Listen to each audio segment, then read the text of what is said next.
చూసి ఇవి మేబీ నాకు ఎంకరేజ్ చేశాను అనమాట. ఇలాంటి మూవీ అవుట్ చేయడానికి, రాసుకోవడానికి కావాల్సిన ఇన్పుట్స్ ఇచ్చాయి.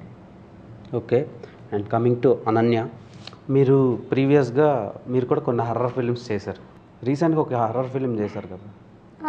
అది హారర్ కాదు, థ్రిల్లర్. అదే అప్రాక్స్ కొంచెం హర్రర్లా అనిపించింది. లేదు, థ్రిల్లర్ అట్లా కట్ చేస్తారు అంతే. థ్రిల్లర్. సో మీకు నెక్స్ట్ చేయబోయే సినిమాలకి ఈ సినిమా ఎంతవరకు ఉపయోగపడుతుంది? తంత్ర అది మనం ఇప్పుడే చెప్పలేం దేవ్, 100%. కాకపోతే మేకర్స్ కానీ ఎవరైనా ఇండస్ట్రీ రిలేటెడ్ వాళ్ళు ఎవరైనా ఈ ఫిల్మ్ చూసినప్పుడు ఓకే, అనన్య ఇప్పటి వరకు చూడనంత బాగా పర్ఫామ్ చేసింది, ఓకే ఇట్లాంటి కైండ్ ఆఫ్ ఫిల్మ్స్ని అనన్యకి ఆఫర్ చేయొచ్చు అని అనుకుంటారు. అండ్ ఆల్సో ఇప్పటి వరకు అబ్జర్వ్ చేస్తే నేను ఫుల్ లెంత్ రోల్లో చాలా బ్యూటిఫుల్గా కనిపిస్తాయి ఈ ఫిల్మ్లో. అవును, చాలా మంది చెప్పారు. మల్లెపూలు, తెలుగు శారీ, ప్యూర్ తెలుగు ట్రెడిషనల్లో చూపించారు ఆయన. నేను ఒక సాంగ్ చూశాను బిగ్ స్క్రీన్లో, ఆ రోజు మీరు స్క్రీనింగ్ చేశారు కదా. అప్పుడు నాకు ఓకే, ఇన్ని రోజులకి ఈ అమ్మాయి పర్ఫెక్ట్ తెలుగు అమ్మాయి లాగా, అంటే మీరు తెలుగు అమ్మాయి కానీ పర్ఫెక్ట్గా పోర్ట్రే అవుతున్నారు, డీగ్లామ్ చేయకుండా నార్మల్గా ఉన్నట్లు అలా చూపించారు. సో నా లుక్స్ బాగుంటాయి ఈ ఫిల్మ్లో అని చాలా మంది చెప్పారు ఇప్పటి వరకు ప్రీమియర్ చూసిన వాళ్ళు. అంటే కొన్ని హర్రర్ ఫిల్మ్స్కి ప్లస్ పాయింట్ ఏంటంటే ఎప్పటికీ ఎవర్ గ్రీన్. ఇది ఇంకొక 10 ఏళ్ళ తర్వాతలా మీ పిల్లలతో మీరు చూసుకున్న ఫ్రెష్గా అనిపిస్తుంది. సో ఇది నేనే అని చెప్పుకోవచ్చు. చాలా మంచి మెమరీస్ కదా. సో అలా మీరు చెప్పుకునే క్యారెక్టర్ అవుతుంది.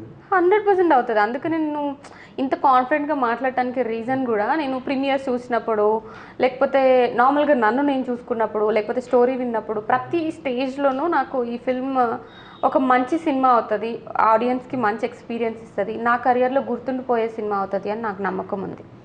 ఓకే, ఇప్పుడు ఒక్కొక్క స్టార్ట్ చేస్తాను. చెప్పండి. ఫిమేల్ సెంట్రిక్ రోల్స్ చేయడం అంత ఈజీ కాదండి. అనుష్క, మన సౌందర్య, రమ్యకృష్ణ గారు అలాంటి వాళ్ళే చేయగలిగారు, చక్కగా పుల్ ఆఫ్ చేయగలిగారు. సో అలాంటి కొంచెం బరువైన, అంటే సినిమాని ఈ నాజుకు అందమైన భుజాలను మొయ్యాలి, ప్రతి ఫ్రేమ్లో కనిపిస్తే కొంతవరకు గ్లామర్ మనకి డ్రైవ్ చేయగలదు, కానీ పూర్తి గ్లామర్తో మనం వెళ్ళాం. ఒక హీరోయిన్ చూపిస్తూ వెళ్తే సో మనకి పెర్ఫార్మెన్స్ కావాలి, అప్పుడే మనం 3 గంటలు 2 గంటలు ఆమెను చూడగలం. అప్పుడప్పుడు వచ్చి సాంగ్లో గ్లామర్ చూపించి వెళ్ళిపోవడం అది చాలా సింపుల్, ఎవరైనా చేయగలదు. కానీ పూర్తి లెంగ్త్ ఉండి మనం పెర్ఫార్మెన్స్ చూపించగలిగే స్కోప్ ఉండి చూపిస్తూ సినిమాని ఆడియన్స్ కట్టిపడేటట్టు ఉంచడం అనేది చాలా టఫ్ టాస్క్, అందరూ చేయలేరు అది. So Ananya did it. So ఈ క్వశ్చన్ ఇద్దరికి బేసిక్గా క్యారెక్టర్ని పుల్ చేయడం వేరు, ఆడియన్స్ని పుల్ చేయడం వేరు. సో రెండు పుల్లింగే కదా. సో అనన్య తంత్ర సినిమాతో ఆడియన్స్ని పుల్ చేస్తుందా when compare to previous films? 1000% pull చేస్తాను. ఓకే, బికాజ్ నేను సినిమా చేసినప్పుడు నాకున్న కాన్ఫిడెన్స్కి, అండ్ నేను నమ్మేది ఏంటంటే ఎంత బాగున్నా, ఎంత బాగా పర్ఫామ్ చేసినా కథ బాగుంటేనే ఆడియన్స్ వస్తారు, సినిమా వాళ్ళని ఎంగేజ్ చేయగలగాలి. సో ఈ సినిమా, ఈ కథ ఆడియన్స్ని కనెక్ట్ చేస్తుంది, వాళ్ళని ఎంగేజ్ చేస్తుంది. వాళ్ళు ఫస్ట్ షో చూసిన తర్వాత మౌత్ టాక్ చాలా బాగా వెళ్తుంది అని నాకు నమ్మకం ఉంది. సో అందుకే చెప్తున్నాను. ఓకే, మౌత్ టాక్ బాగా వెళ్తుంది, పార్టీ ఇవ్వాలి మీరు నాకు. 100% ఇస్తాను. ఓకే, సో డిఎం చేస్తాను ఇన్స్టాగ్రామ్లో. నేను ఒకటి విన్నాను అనన్య, మీరు సర్జరీ చేయించుకున్నారని. సో నిజమేనది? ఆ ఇంటర్వ్యూలో నేను ఎందుకు చెప్పాను? సో ఆ ఇంటర్వ్యూ కంటే ముందే తెలుసు నాకు. జనరల్గా ఆర్టికల్స్ వచ్చాయి కదా. That's not surgery, it's just lip filler. ఒక 1 yearలో పోతుంది. అవునా, ఎందుకు చేయించారు? బాగానే ఉంటారు కదా మీరు. ఊరికే ట్రై చేయాలనిపించింది, చేశాను. It's just like a new hair style అంతే. ఇప్పుడు లేదు కదా, ఇప్పుడు పోయింది. ఓకే, సో అండ్ మీరు బేసిక్గా సినిమాని డైరెక్ట్ చేస్తున్నప్పుడు కొన్ని మనకు రియల్ లైఫ్లో ఎక్స్పీరియన్స్ చేసిన పాయింట్స్ని మనం పెడతాం కదా. మీరు అలా ఎక్స్పీరియన్స్ చేసిన పాయింట్, మీరు భయపడ్డ పాయింట్ పెట్టారు సినిమా? యాక్చువల్గా అలాంటి పెడదామన్న ఐడియాతో అయితే రాయలేదు. ఫస్ట్ ఒక ఎమోషన్ స్టోరీ రాసుకుంటూ దానికి ఈ తాంత్రికులు, ఈ తాంత్రిక ఆచారాలు, ఈ పర్టికులర్ రిచువల్స్ అవి వస్తూ వచ్చాయి స్టోరీలో, పార్ట్ అండ్ పార్సల్గా వచ్చాయి అన్నమాట. సో నాకు తెలిసి నేనేమి పెట్టలేదు. ఓకే, శ్రీనివాస్ మేబీ కొంచెం తెలియకుండా వచ్చిండొచ్చు కొంత ఏదైనా. ఓకే, ఇప్పుడు శ్రీనివాస్ గారు మీ దగ్గరికి స్క్రిప్ట్ నరేట్ చేయడానికి వచ్చారు కదా, సరే ఫోన్ కాల్ ఆర్ నరేషన్ ఎలాగైనా సరే, నరేషన్ విన్నప్పుడు మీకు ఏమనిపించింది? ఇది ఏమైనా మీకు హెల్ప్ అవుతుందా అనిపించిందా, లేదా బాగా అంటే ఒక ఆడియన్గా మీకు ఎలా అనిపించింది? యా ఎగ్జాక్ట్లీ అదే పాయింట్కి వస్తున్నాను. హెల్ప్ కంటే దేవ్, నేను ఏ సినిమా చేసినా అది హెల్ప్ అవుతుందా లేదా అన్నదానికంటే కెరియర్కి అంటే కొన్ని ఆలోచిస్తాను. బట్ కొన్ని నేను మెయిన్ లీడ్లో చేసిన ఫిల్మ్స్ అన్నీ ఆడియన్స్కి as an audience point of వ్యూలో ఎంతవరకు కనెక్ట్ అవుతుంది అని ఆలోచిస్తాను. నేను చాలా తక్కువ scripts, I think first or second script, నాకు తెలిసి ఫస్ట్ స్క్రిప్ట్ ఒకటే స్క్రిప్ట్ అనుకుంటున్నాను. ఇలా విన్న వెంటనే నేను చేస్తాను అని చెప్పిన స్క్రిప్ట్ ఇదే అనుకుంటున్నాను నేనైతే. ఇప్పటి వరకు నేను విన్న స్క్రిప్ట్స్లో నెక్స్ట్ వచ్చే ఫిల్మ్స్ కూడా ఒక 4-5 ఉన్నాయి కదా, వాటన్నిటిని కన్సిడర్ చేసి చెప్తున్నాను అన్నమాట. అంటే 2024 అనన్య నామ సంవత్సరం అనమాట.